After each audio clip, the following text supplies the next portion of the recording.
Hello, good people.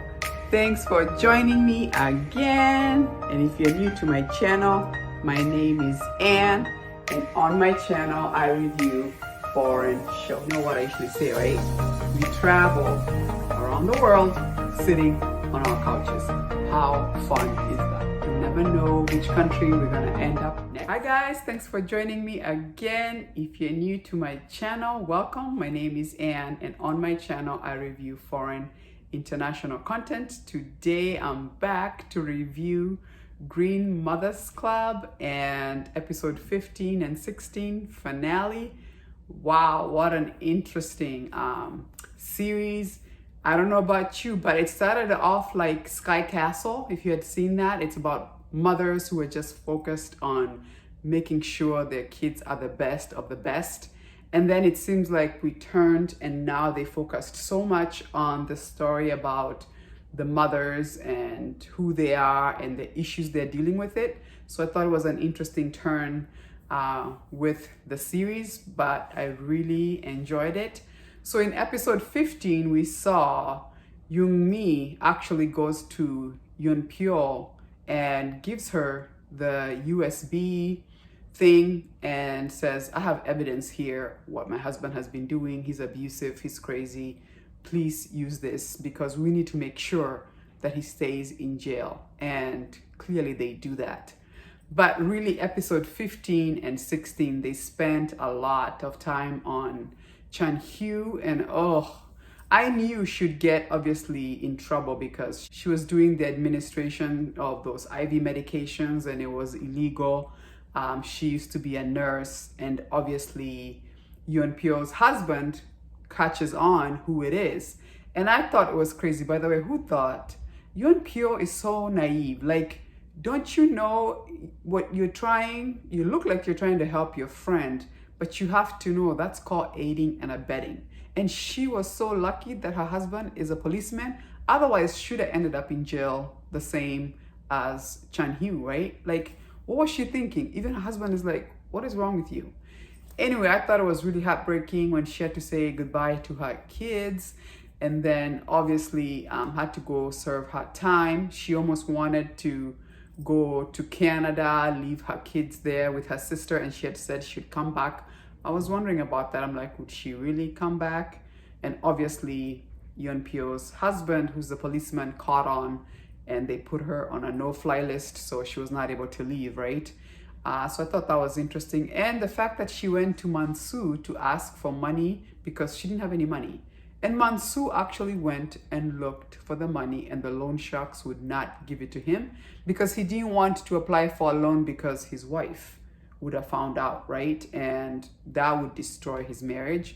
But he always loved Chan-hyu. I thought it was interesting that when his wife found out, who by the way is the one who reported Chan-hyu after she saw that the medications her and her husband were smuggling. I thought it was interesting that once she found out that Mansu is helping her, she was like, I don't want to be married anymore. But I love that they went back together and how Mansu was like, at the end of the day, I choose my wife and my child. I don't want them to be involved because or get hurt because of my past with Chan-hyu, right? So that was interesting. I also thought it was interesting that her husband, the crazy addict, gambling addict doctor, finally like almost like got better. When he saw that his wife was put in jail and his poor kids, he went and got the kids and actually looked like a decent father, right? So that was interesting. But the story that was crazy was Louis and Jin Ah's story. So it sounds like Louis was adopted and had this other sister who was from China who looked exactly like Jin Ah, and that was his first love. First of all, I was like, wait, you slept with your adopted sister? I mean, I know they're not genetically connected, but that was your sister. I was like, ew. And then now he meets Jin Ah, who looks like her, and that's why he marries her. And then he is involved in a loveless marriage, and that's why I guess it didn't even work out with Yeon-pyo, and even contributed to Jean Ann, knowing that she was never loved, and so she was in a loveless marriage, ended up committing that suicide. We also found out how she was hurt, that Yun Pugh and her mom pretended to love her but didn't love her. Like, it was kind of sad just to see that whole story. And obviously he went and turns himself in, because really he, you know, almost assisted his wife to commit the suicide. So that was a strange story, and really that the connection was because he was always in love with his adopted sister. Very strange. And it's almost like when their parents died, then they got back together, and then he was going to leave his wife. He was going to leave Jin Ah for his adopted sister. Strange. Very strange. But all in all, I have to say it was a good series. I loved how it started off with all the women were just catty and really gossipy and mean, didn't support each other. But the more they got to know each other and then found out that everybody had issues and they were vulnerable, it brought them together.